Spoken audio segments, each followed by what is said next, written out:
Bienvenidos y bienvenidas a Aprende en Casa 3, un espacio en el que vamos a poder estudiar y divertirnos desde nuestros hogares. Y el día de hoy nos acompaña la maestra Cecilia Vargas, a quien saludo con mucho gusto. ¿Cómo estás, maestra? Hola, Jenny. Bien, ¿y tú? Muy contenta de tenerte aquí y muy contenta de estar con ustedes en esta clase de historia de quinto grado. ¿Ya están listos?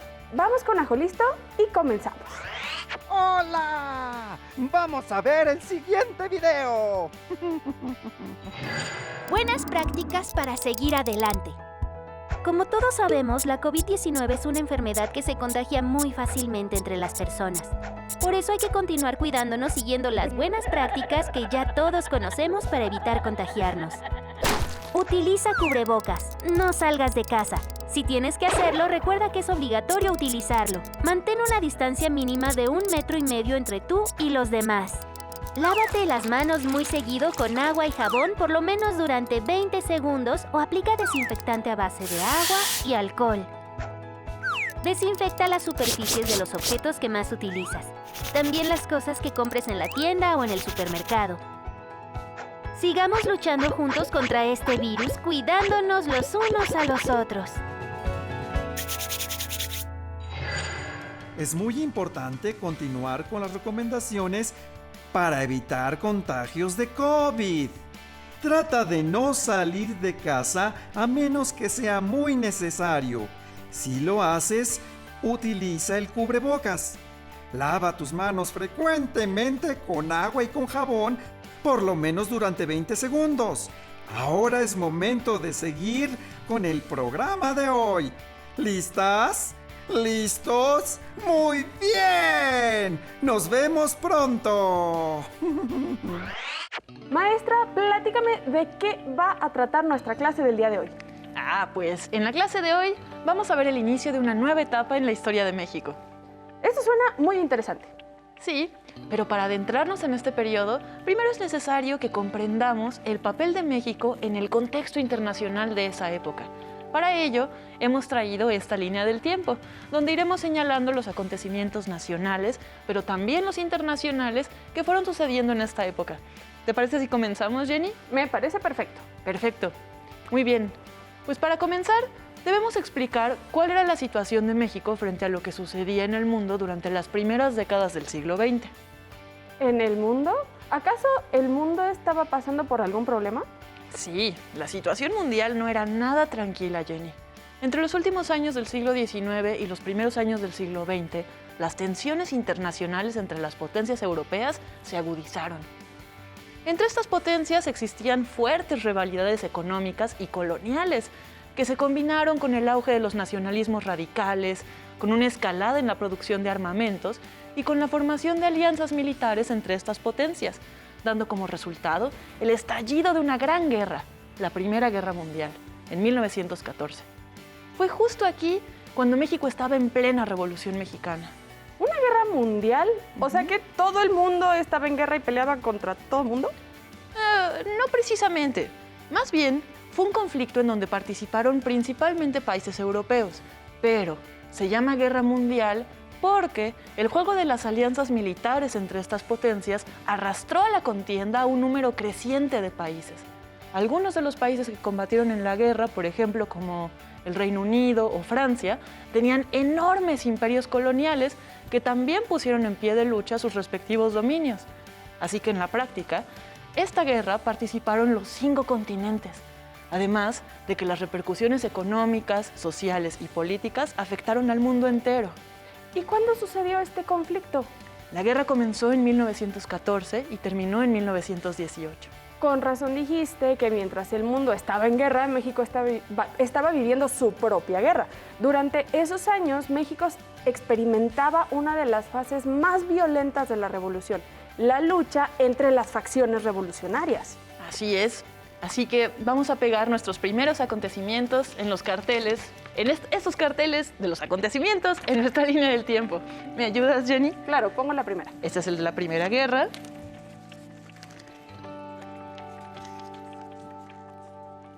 Y la Revolución Mexicana. Perfecto. Gracias. En la parte de arriba identificaremos lo que sucedía en México, es decir, la Revolución Mexicana, y en la parte de abajo lo que sucedía en el mundo, es decir, la Primera Guerra Mundial.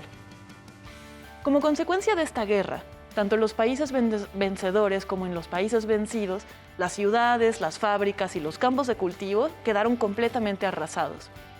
La guerra, por eso, fue muy costosa para algunos países que quedaron arruinados y tardarían décadas en recuperar su economía. Por lo que parece, este conflicto tuvo serias repercusiones, ¿cierto? Sí, las economías de los países europeos en los que se libró esta guerra atravesaban por una agudísima crisis que hizo que la reconstrucción fuera un proceso lento. La riqueza de estos estados, que antes eran prósperos como Alemania y Francia, sufrió un descenso dramático. ¿Y esto afectó a todos los países? A la gran mayoría, pero algunos países como Japón y Estados Unidos salieron más bien fortalecidos desde el punto de vista económico, el político, el militar y el industrial también. ¿Estados Unidos? Ajá.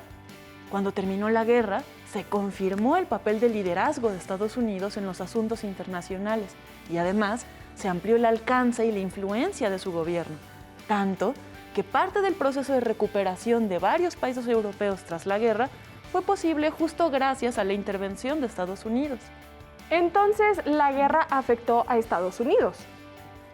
Lo afectó menos debido a que los últimos países en entrar al conflicto y que la guerra no se libró en su territorio. Por ello, entonces, la reactivación económica tras la Primera Guerra comenzó en Estados Unidos y luego se amplió al resto del mundo, impactando principalmente a países europeos. Este periodo de prosperidad, de optimismo y de consumismo se conoce como los felices años 20. Ah, ya veo. Y mientras esto sucedía en el mundo, ¿qué pasaba en México? Recuerda, y recuerden allá en casa, que la década de 1920 fue muy complicada para México. Estábamos saliendo de una revolución. Los caudillos seguían siendo los amos de regiones enteras y se necesitaba consolidar un sistema político a través de nuevas instituciones. Además, los años 20 en México también fueron tiempos de levantamientos populares, como la Guerra Cristera, que generó mucha inestabilidad política, social y económica. Ahora que lo mencionas, recuerdo que durante estos años los presidentes fueron Álvaro Obregón y Plutarco Elías Calles, y que ambos hicieron muchos esfuerzos para pacificar al país. Exactamente, Jenny. Entonces, vamos a pegar estos carteles en nuestra línea del tiempo. Uno que indique la época de prosperidad que experimentó el mundo, conocida como los felices años 20, y otro que señale los inicios de la institucionalización del sistema político mexicano y los conflictos populares que enfrentaron los gobiernos mexicanos. ¿Me ayudas a pegarlos, Jenny? Claro. Perfecto. Sin embargo, la prosperidad de los felices años 20 no duraría mucho, porque en 1929 estalló una crisis que impactó prácticamente a todo el mundo. Esta crisis fue causada por la combinación de diversos factores, entre ellos el desajuste financiero de la bolsa de valores, el desequilibrio entre la producción y el consumo y una aguda crisis industrial. Eso suena a que fue una crisis bastante complicada. Y lo fue, Jenny. Esta crisis tuvo consecuencias no solo económicas, sino también políticas y sociales. Dejó un bache en la producción mundial, provocó desajustes en el mercado laboral y contribuyó a que se exaltaran las ideologías ultranacionalistas y autoritarias. ¿Y esta crisis también le afectó a México? Sí. En México, la crisis de la Gran Depresión llevó al cierre de cientos de empresas americanas y esto también afectó a la minería, a la agricultura de exportación, a los ferrocarrileros que eran los encargados de transportar las mercancías y en general generó un rezago en el crecimiento económico que duró varios años. Con este cierre de empresas, por ejemplo, se elevó el desempleo y se generó una desestabilización económica importante. Recordemos que en 1929, el mismo año que estalló la crisis en Estados Unidos, México experimentaba un proceso de institucionalización con la consolidación del partido oficial. Es cierto, en la clase pasada estudiamos este proceso de consolidación y aprendimos que el partido oficial fue el vehículo a partir del cual Plutarco Elías Calles continuó interviniendo en la política del país. Exactamente. ¿Y te acuerdas cómo le llamaban a Plutarco Elías Calles? El jefe máximo de la revolución. Es correcto. Por eso se le llama a este periodo el Maximato. Maestra, recuerdo que ya hemos mencionado los nombres de 3 presidentes que conformaron este periodo, pero ¿podríamos mencionarlos de nuevo? Claro, el primer presidente de este periodo fue Emilio Portes Gil, y él trató de mantener este proceso de institucionalización. Si no mal recuerdo, el siguiente presidente fue Pascual Ortiz Rubio, ¿cierto? Exacto, y él comenzó su periodo presidencial en 1930 y lo terminó en 1932. Eso quiere decir que le tocó enfrentar los estragos de la crisis mundial de 1929, ¿no? Sí, y justo ese fue uno de los principales pilares de su gobierno. Pero, pues, aunque intentó contener la crisis, la verdad es que no lo logró. ¿Y te acuerdas quién fue el tercer presidente del Maximato? Abelardo Rodríguez. ¡Eso! ¡Muy bien! Ahora, veamos el siguiente video que nos ayudará a comprender mejor esto que acabamos de explicar. El crack del 29. La situación es alarmante. Con la crisis, el dinero ya no vale. La bolsa y los bancos quiebran. La gente se queda sin trabajo. De ahí al hambre hay un paso. Con represión se responde a las protestas. Muchos compatriotas que viven de la pizca en el otro lado ven cómo los americanos, por la crisis, les quitan sus trabajos. Al verse desplazados, regresan a México. Nuestra endeble economía resiente gravemente la caída del mercado internacional. Las exportaciones bajan. La minería decae en un 50%. Con ello crece, y en grande, el desempleo. Como acabamos de ver en el video, para inicios de 1930, la situación en el mundo y en México era complicada por la crisis económica. Vamos a pegar los letreros en nuestra línea del tiempo. Uno que indique la crisis mundial de 1929 y sus efectos, y otro más que nos indique los presidentes que formaron parte del Maximato en México. Pero además de los efectos económicos de la crisis de 1929, durante la década de 1930, el mundo estaba experimentando muchos cambios políticos y sociales que posteriormente explotarían en otro gran conflicto. ¿A qué tipo de cambios te refieres ahora, maestra? Pues a que entre las décadas de 1920 y 1930, como consecuencia de la crisis económica, social y política por la que atravesaba México, en algunos países europeos empezaron a echar raíces ideologías ultranacionalistas y totalitarias. La escasez y la pobreza, además del descontento de la población, ocasionó que los movimientos de ultraderecha sumaran poder y se consolidaran como gobiernos dictatoriales que pretendían recuperar la gloria y la grandeza de sus países. ¿Y qué países tuvieron este tipo de regímenes totalitarios? Eso, principalmente Italia y Alemania. En estos países, los totalitarismos consiguieron un importante apoyo de amplios grupos sociales y lograron crear un verdadero movimiento social. Fueron apoyados por las clases medias, que estaban muy castigadas por la crisis económica. También por los grandes capitalistas, que veían el totalitarismo como un freno a la amenaza comunista. Y también por excombatientes que deseaban una revancha por lo que pasó en la Primera Guerra Mundial. Ya veo. ¿Y entonces en México qué pasaba mientras? Pues como sabemos, México forma parte de un gran sistema internacional, de modo que lo que sucede en el mundo, de una forma u otra, también afecta a México. Esto es muy importante que lo recordemos, porque ante los cierres repentinos de las fábricas americanas en México debido a la crisis del 29, la clase obrera mexicana buscó ser reconocida como un actor político con la capacidad de participar de forma más activa en la toma de decisiones que se referían a la economía. Así, mientras que en 1910 apenas votaron como 20,000 ciudadanos, para 1934 ya habían emitido su voto 2 millones de personas. Eso quiere decir que en 1934 más gente podía hacer valer su opinión y su voz a través de ejercer su voto, ¿cierto, maestra? Pero yo tengo una duda. ¿Quiénes se enfrentaron en la contienda electoral de 1934? En las elecciones de 1934 hubo 4 candidatos, uno del partido oficial y 3 de distintos partidos de oposición.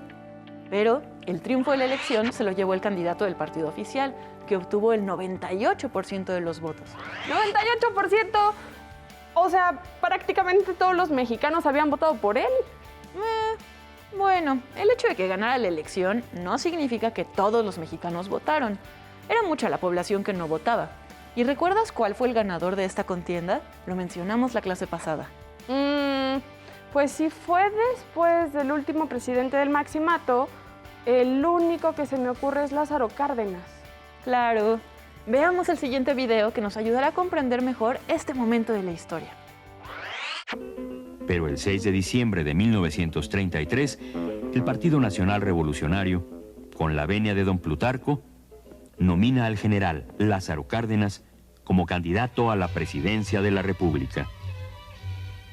Nuestros diputados amplían el periodo presidencial de 4 a 6 años. Bajo la atenta mirada del jefe máximo, se presenta un proyecto pionero de planeación gubernamental. Es el primer plan sexenal. El candidato Lázaro Cárdenas se lanza a una campaña inusual. Recorre a fondo el país. Corriendo y volando, voy caminando, me lleva el tren. Se percata de las necesidades apremiantes de obreros y campesinos. Político con experiencia, usa su campaña para extender sus alianzas con los sectores populares, por ser estos los menos tomados en cuenta por el jefe máximo. Entonces el presidente Lázaro Cárdenas y Plutarco Elías Calles también fueron muy cercanos.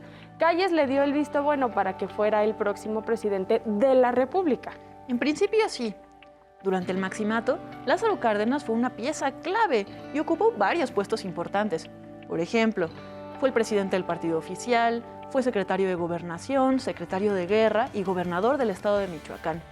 Pero la cercanía que había entre Calles y Cárdenas no duraría para siempre. Ah, ¿no? ¿Eso quiere decir que se separaron? Así es, y no solo eso, Jenny, sino que en 1936, Plutarco Elías Calles fue expulsado del país y Cárdenas pidió la renuncia del gabinete en el cual había muchísimos aliados de Calles. A ver, ya no entendí esto. ¿Me lo podrías explicar otra vez? Claro, mira.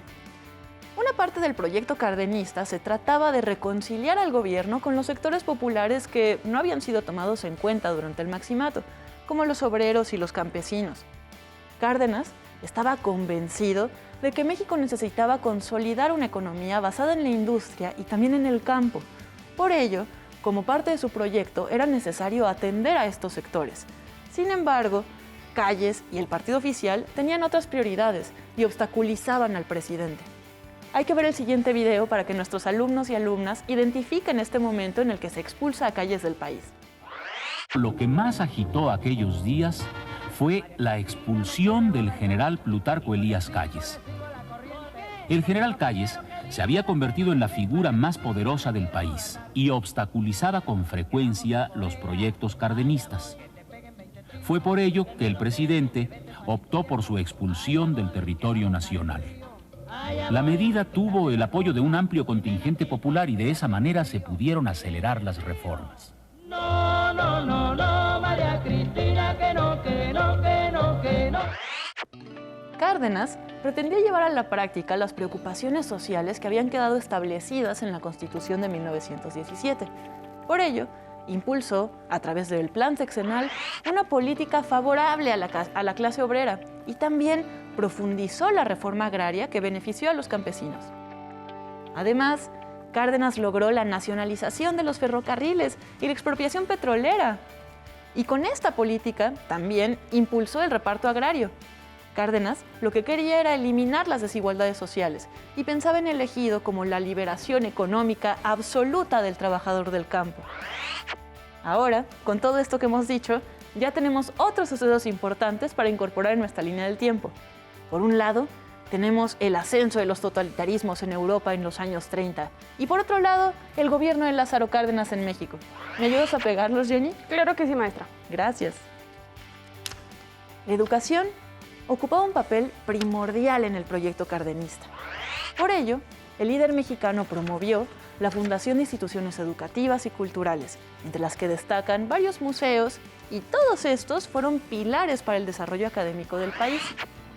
Cárdenas estaba convencido también de que el impulso a la educación era clave para lograr las transformaciones que México necesitaba. Ahora hay que ver el siguiente video para comprender un poco más sobre cómo era el proyecto educativo de Cárdenas. Durante aquellos años la educación en general vivió un impulso inusitado.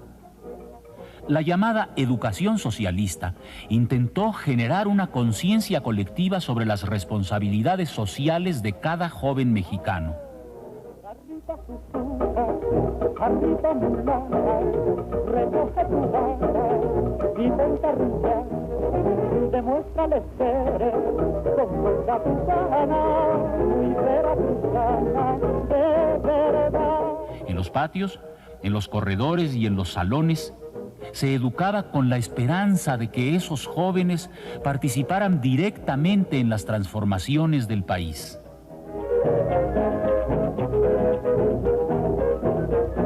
Ahora mi negra, arriba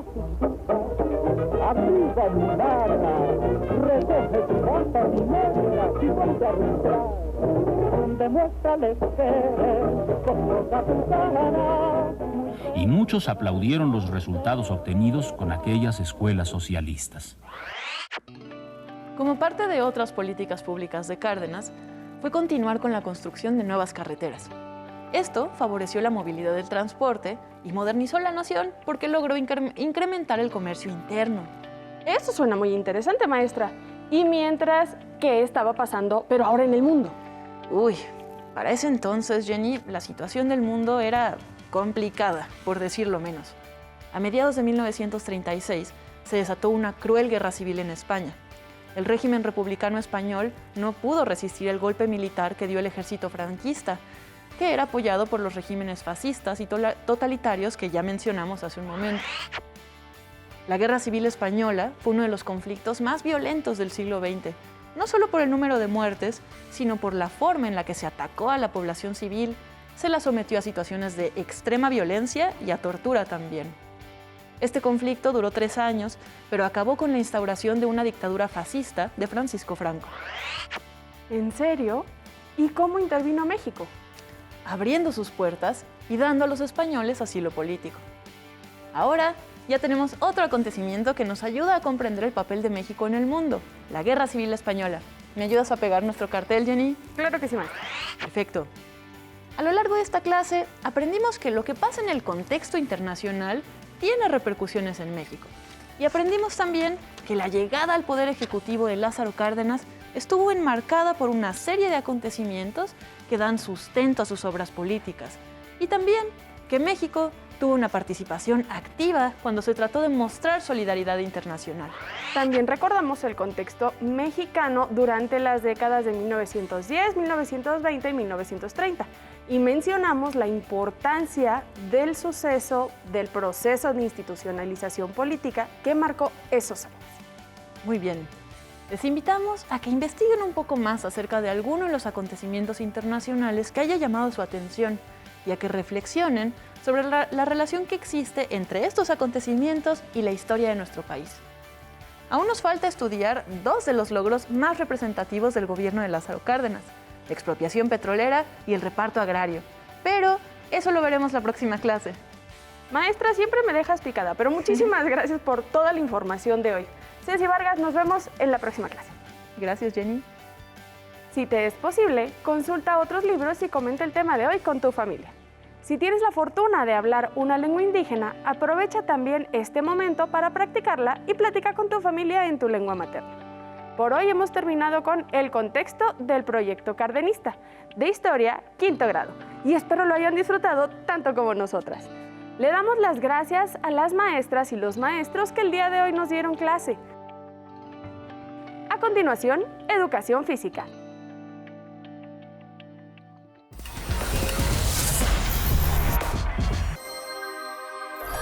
Hola chicas y chicos, ¿cómo están? Espero que muy bien. Yo soy Gisela. Yo soy Víctor y nos da mucho gusto que nos acompañen. Esta ocasión queremos platicar con ustedes de un tema muy importante para todos los exploradores del ciberespacio como tú. Hoy hablaremos de las ventajas y los riesgos de navegar por Internet. Pongan mucha atención. Como ya lo hemos platicado, una de las ventajas de nuestro yo digital es que nos abre las puertas al ciberespacio, donde podremos conocer mundos nuevos. Pero no olvidemos que navegar por la red también puede poner en riesgo nuestra privacidad. Por esta razón, es necesario conocer cuáles son algunos de los peligros que nos acechan en la red, para no amenazar la seguridad de nuestra identidad digital y nuestra propia persona. Estoy seguro de que en muchas ocasiones todos hemos jugado y chateado en línea, así como interactuado con otros cibernautas en las redes sociales. ¿No es así? Pero ¿alguna vez te has preguntado si todo aquel que está detrás de una computadora, tableta o teléfono celular es una persona de confianza? Pues déjame decirte que en el ciberespacio existen personas que no son lo que aparentan y que pueden disfrazarse de tus conocidos o amigos para hacer mal uso de tu información o intentar hacerte daño. Por lo tanto, es necesario que tomes en cuenta las siguientes recomendaciones para navegar de forma segura y así evitar poner en riesgo tu seguridad. Antes que nada, cuando navegues por internet es importante estar acompañado de un adulto de confianza, como puede ser mamá o papá. Cuando navegues por salas de chat, videochat, aplicaciones de mensajería instantánea o redes sociales, nunca debes compartir información, fotografías o videos que puedan poner en riesgo tu privacidad. Nunca y por ningún motivo compartas imágenes de tu cuerpo o partes privadas, ni siquiera si te lo pide algún amigo, familiar o conocido. Nadie tiene derecho a pedirte que lo hagas. Y si así fuera, aquellas personas podrían estar buscando hacerte daño. Nunca compartas datos personales como tu nombre, edad, ubicación o número telefónico. Esta información es parte de tu yo digital y debes protegerla. Nunca platiques con personas que no conozcas y mucho menos aceptes reunirte con ellas, ya que esto puede implicar un grave riesgo para tu seguridad. Recuerda que platicar con una persona por internet no lo hace tu amigo, así que ten cuidado de las intenciones de otros cibernautas. Si hay algo que te incomoda o si existe alguien que te presiona a hacer algo que no quieres, recuerda siempre contárselo a un adulto de confianza.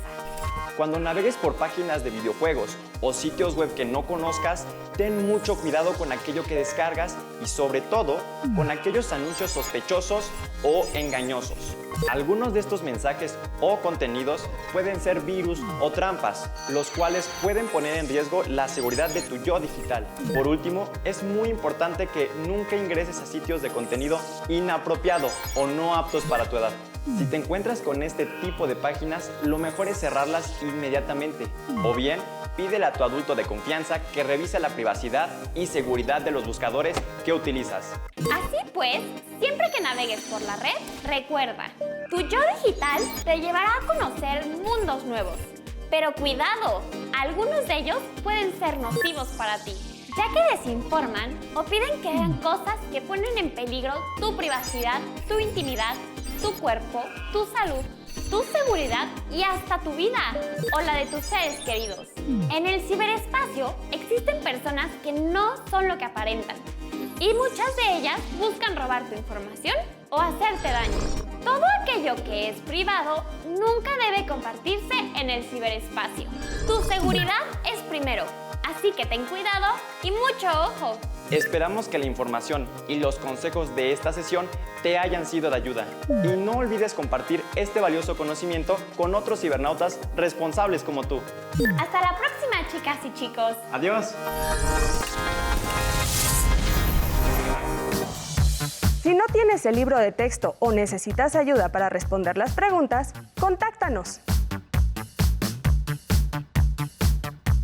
Para solicitar apoyo pedagógico, comunícate con maestras y maestros de lunes a viernes de 8 a 20 horas al teléfono 55 41 72 04 13 con 100 líneas. También puedes encontrar los libros de texto en la página conalitech.cep.gov.mx. Si quieres volver a ver los programas de Aprende en Casa, los puedes encontrar en la siguiente liga: aprendeencasa.cep.gov.mx. ¡Nos vemos! ¡Atención! ¡Atención! A continuación, información importante. A este número puedes llamar cuando tú o alguien cerca de ti tenga una emergencia.